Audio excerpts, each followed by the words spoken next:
Ketzel, the cat who composed.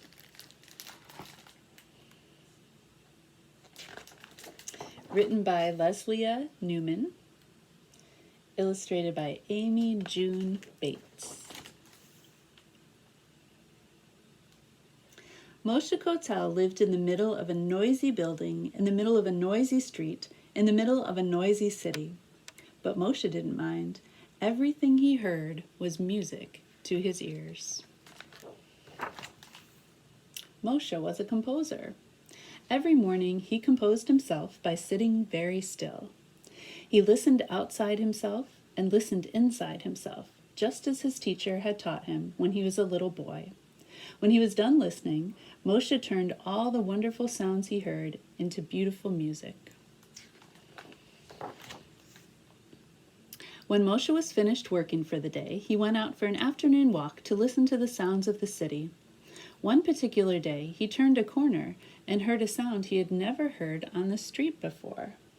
It was a small sound. It was a sad sound. It was a little Ketzel, Moshe cried. He often used Yiddish words when he was nervous or excited. Come, little Ketzel, he said, scooping up the black and white kitten. I will take you home, and we will make beautiful music together.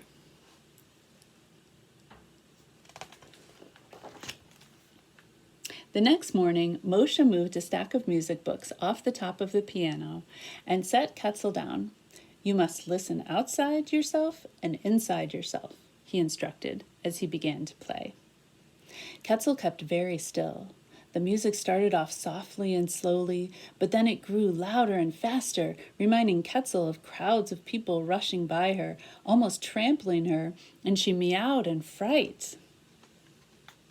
Moshe stopped playing, picked up little Ketzel, and looked into her big green eyes. Ah, Ketzel, I see that music stirs your soul, he said, and that is a wonderful thing. One day, a letter arrived in the mail. The Paris New Music Review is having a contest, Moshe read aloud to Ketzel. Each composition must be no longer than 60 seconds. Moshe blinked in disbelief. 60 seconds? Impossible. How can anyone create a beautiful composition in only 60 seconds? He asked Ketzel, and put the letter aside. The next day, when Moshe sat down to play, his fingers fumbled over the keys. He kept glancing at the letter from the Paris New Music Review. Finally, he decided to give it a try. He wrote a few notes, and then a few more, and then a few more. Before he knew it, his composition was 10 minutes long. Impossible, Moshe said. Time passed, and Moshe grew more and more unhappy. One day he did not even come to the piano at all. Ketzel stared at him as he stared out the window. Ketzel didn't know if he was listening outside himself or listening inside himself. Perhaps he was not listening at all. Moshe looked at the letter announcing the contest again, and Ketzel looked at it too. She knew it was the source of all Moshe's unhappiness. Maybe if she got rid of it, Moshe would be happy again. She put one 6-toed paw down on the keyboard, crept across the keys, then pushed off the piano with all 4 paws and landed on the table where the letter lay. Moshe whipped around. Ketzel, that was magnificent, he cried. Moshe grabbed a pencil and jotted down exactly what he'd heard. He played it several times, then turned to Ketzel. Your composition has a clear beginning, middle, and end. It is full of heart and takes exactly 21 seconds to play. Ketzel, you're a genius. Moshe folded up Ketzel's composition and wrote a note to the judges. This piano solo, piece for piano, 4 paws, was written by Ketzel Kotel. It is her first composition. She hopes you enjoy it. Then he and Ketzel walked to the corner and dropped it in the mail. Time passed, and Moshe and Ketzel forgot all about the contest. Then, one day, another letter arrived. Dear Ketzel Kotel, We are sorry to inform you that your piano piece did not win first, second, or third place in our competition. However, the judges admired your creative instinct and imagination and have decided to award you a certificate of special mention. Congratulations. Ketzel, you did it, Moshe cried. He lifted Ketzel in the air, and the two composers danced a jig of joy all around the room. A few weeks later, Moshe brushed Ketzel's fur until it shone and put on his very best suit. Then they hailed a taxi and rode to the concert hall where Ketzel's piano solo was having its debut. Moshe carried Ketzel inside his jacket and sat down in the very last row. When the concert hall darkened, he placed Ketzel on his lap. The music began.